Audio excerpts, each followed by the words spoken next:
I pay bills. Okay. I'm a bill payer. 3 things that I like. A woman that could take orders. A woman that could be feminine. A woman that know how to listen and shut up. Or when to talk, when to listen, when to shut up. Because I think those are important traits for a man of my stature. You already know. Marriage is a job you would never apply for. Imagine if the job description were honest. Wife wanted. This job will add approximately 7 to 10 hours of additional unpaid labor to your life every week. Job comes with an annual decrease in life satisfaction and contentment. You will not be given any sick leave, but you will be expected to cover your partner's sick leave, which will often coincide with the time that you're also sick.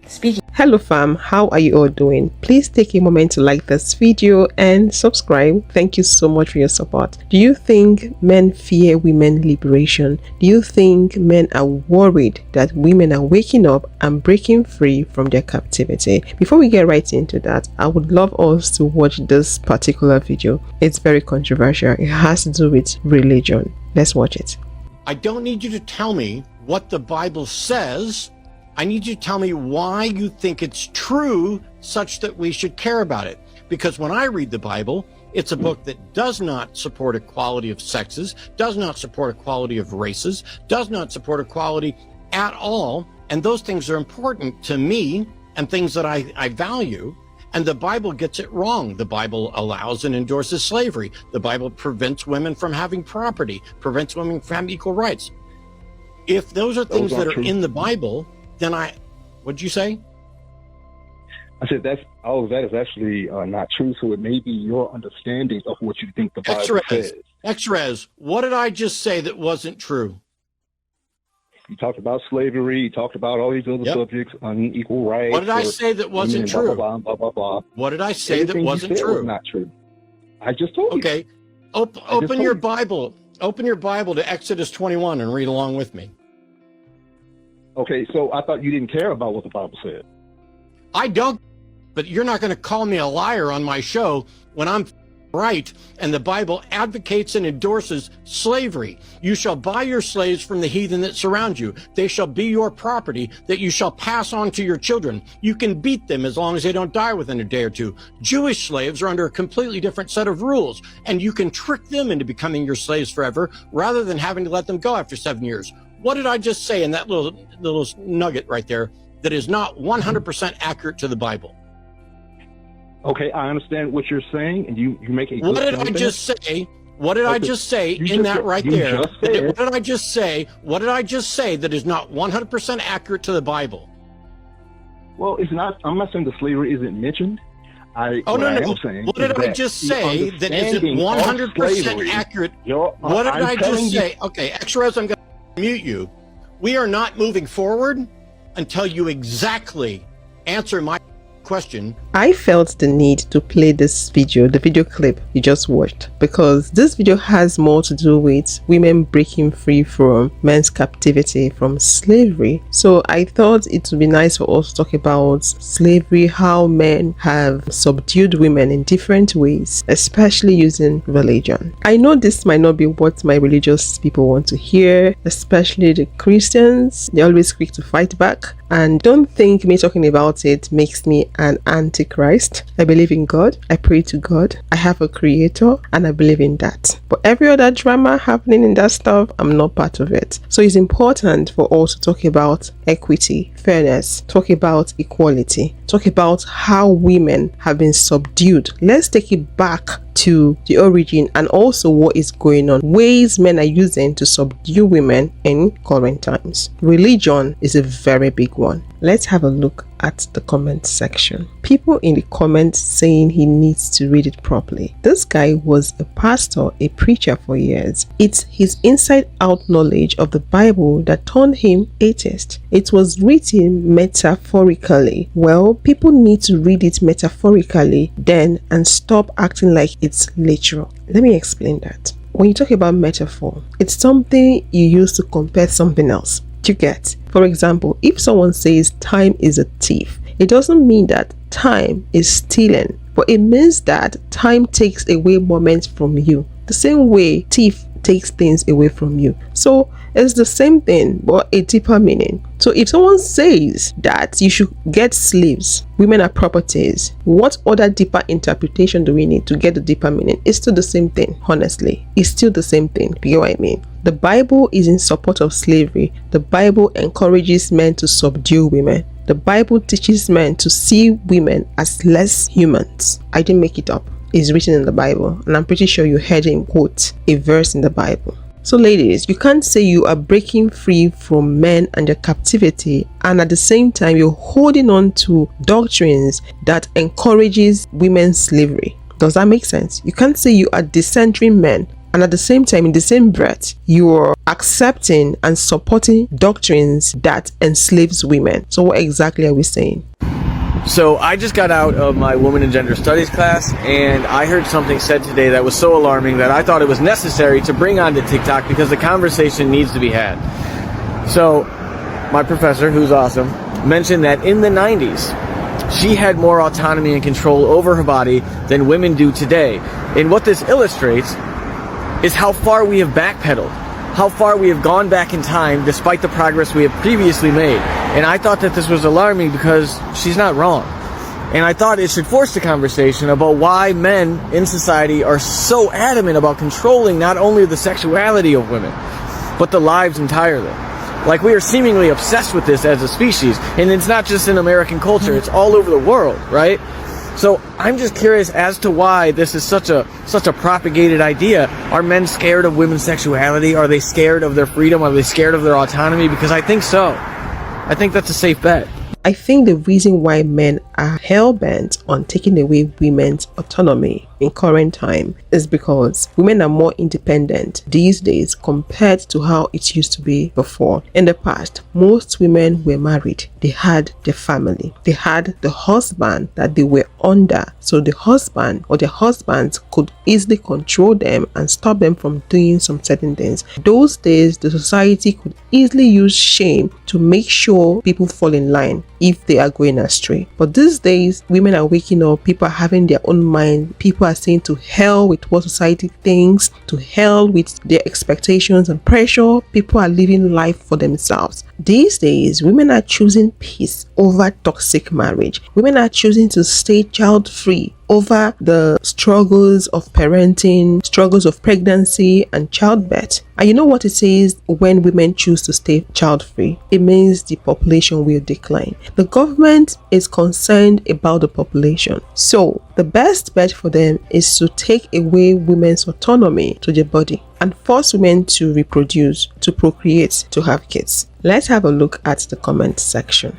I think they are scared of how necessary women are to them, and they know if they don't dominate women, men won't have access to them at all. We were free. We most likely just want to be left alone. Patriarchal systems are the epitome of evil, and were never meant to be the way of the world. Women are the true born leaders. Men know the only thing they have over us as a group is the brute strength. They know we run things better, and the worst of men fear that when women take the reins, we will treat them as they treated us. They want to keep us in servitude to men. Didn't you hear that guy whining that he had to go to the bank and he needs a wife to run errands and cook for him? If we are independent, we don't serve men. She's right. And I think I made a video on that. That video of a man in his car whining and saying, he's tired of the whole errand, running around, going to the bank, it's stressful, he needs to get married, so the wife can do all that for him. I pay bills.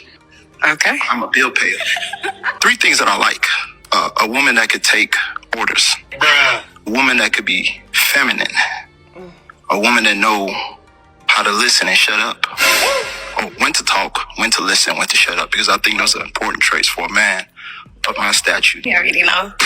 This is what happens when men listen to other men and they believe that all women want is money. So here he is suited and booted with his pinky ring shining, thinking that that's going to impress this woman. Thankfully, we live in an era where women make their own money and they have great careers, and we don't need to be partnered with a man for us to live well. But these men are born in the wrong era. Maybe this would have worked in the 50s and 60s when women didn't have jobs or couldn't make their own money, didn't have their own bank account, couldn't have credit cards. Maybe it would have worked then. But it's 2025. We make our own own money. We got our own pinky ring. He doesn't want to pay bills because he's a natural born provider who wants to take care of his woman. He wants to pay bills because he knows he can tell her to shut up if he does. He's the perfect example that not every man who volunteers to pay bills or to spoil you is a good guy. Don't just be impressed by a man willing to spend money. Find out exactly what he expects from you in exchange for spending some money. Thankfully, she saw exactly what kind of man he was, and she deflated his balloon and his ego. I've always said this, not all provider men are happy being provider men. They feel obligated to do that, and a lot of them are resentful, they are bitter at it. They're not happy doing that. Don't jump at it. When a man tells you he wants to provide for you, like she said, ask him what he expects in return. His statement explains why men don't want women that are successful, because with successful women, it's hard to control. They have their own money. Money gives power. So if she has her own money, what else are you going to use to control her? Whoever that fits you 100% controls you. That is what men do. This explains why men would rather go for women that are not well off, women that are struggling financially, so they can control them with their resources. Don't fall for it. Always strive to get your own. Always work hard to get something for yourself. Find something doing. I know it's not easy, but you can do it. Find something doing and don't depend on a man to feed you 100%. To even feed you at all, or to even feed you 100%, don't do that. You will lose yourself to that man. Marriage is a job that women don't apply for. Men like him are looking for women that will serve them. Women that will give them free labor. They don't want to pay for nannies. They don't want to pay for maids. They want free labor, free sex, free everything. Let's have a look at this video. This comment was left on another video that has absolutely nothing to do with me, but I could not make a video about it. Yes, marriage is a job you would never apply for. Imagine if the job description were honest. Wife wanted. This job will add approximately 7 to 10 hours of additional unpaid labor to your life every week. Job comes with an annual decrease in life satisfaction and contentment. You will not be given any sick leave, but you will be expected to cover your partner's sick leave, which will often coincide with the time that you're also sick. Speaking of health, this job boasts of the ability to make you less healthy year after year after year. We offer a stunning benefit package of increased rates of depression, decreased life expectancy, and fewer orgasms. What's the compensation for this phenomenal gig? Why, we think it's quite competitive. You will lose money. You will actually pay us for all of these honors. That's right, married women, despite taking on all of this additional work, will make less money than their single counterparts. Not sold yet? Don't worry. We'll sweeten the deal with an increased risk of self-unaliving. In fact, every way we could conceive of to measure life satisfaction from every different angle. Yeah, your life will be worse post-marriage. But don't you worry, because most of them will end in divorce anyway, and a long, expensive, drawn-out, stressful court battle where your ex will very likely weaponize your own children against you, also that you can get the court's permission to break up with this person. But hey, like, weddings are real fun. You get to be the center of attention for a whole day. Probably the last day that you'll be the center of anyone's attention. So we'll make it real special. Might as well be a pre-funeral anyway, since marriage is likely to shorten your lifespan. And if you do get terminally ill, the statistical probability that he's going to leave you is not low. Hey, if it doesn't work out, you could just find somebody new and do it all over again. But you should probably look up second marriage failure rates, because they're significantly higher than first. And don't even get me started on third marriage divorce rates. You might as well get divorced first. Anyway, congratulations, you have been picked. We have decided to extend you an offer for this position. Let's get to the comment section and see what people are saying. You should see the job of motherhood the biggest scam of all. I can confirm all this after 27 years of marriage, currently begging the court's permission to break up with him, but the system allows him to drag it out in an effort to torture me. Being a wife is absolutely the worst job I have ever had, worst decision I ever made. Being a wife to the wrong man will make life living hell for you. Having a child for that man is even worse. One of the major reasons women struggle with being a wife and motherhood is because the men are not being supportive. The men leave everything to women to handle, which is very difficult because the journey of motherhood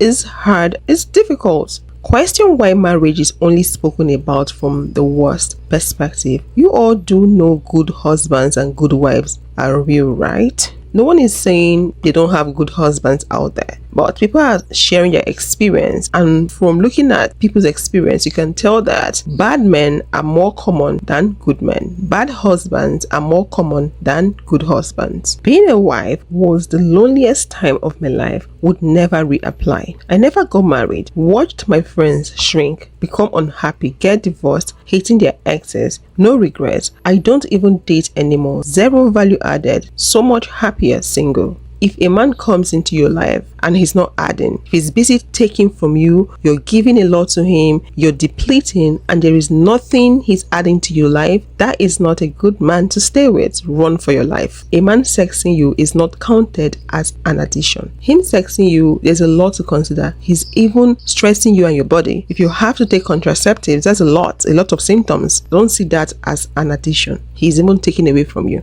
I've never understood marriage, even when I may have been too young to really know. I just knew it never really looked great. Now I'm convinced that 75% plus of people settled. That's sad. I desperately looked around in my youth for one example of a marriage that looked good to me, like something I would want. Never found it.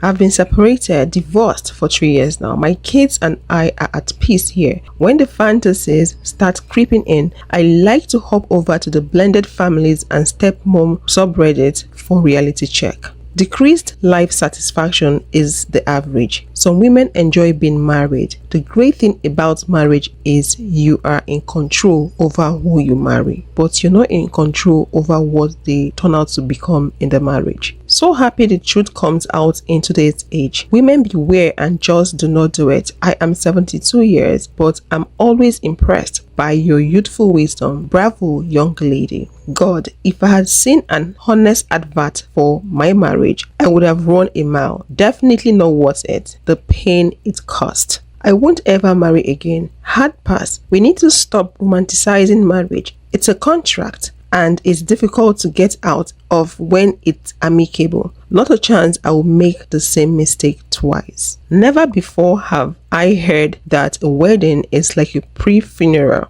I applied for that job 3 times. In the end, he left as soon as his youngest son turned 18 years. I was released from my contract without severance. If you would love to watch more videos like this, click this video to watch a video of a man that was squatting with his girlfriend, but he refused paying bills. And I will see you all in another one. Thanks for watching.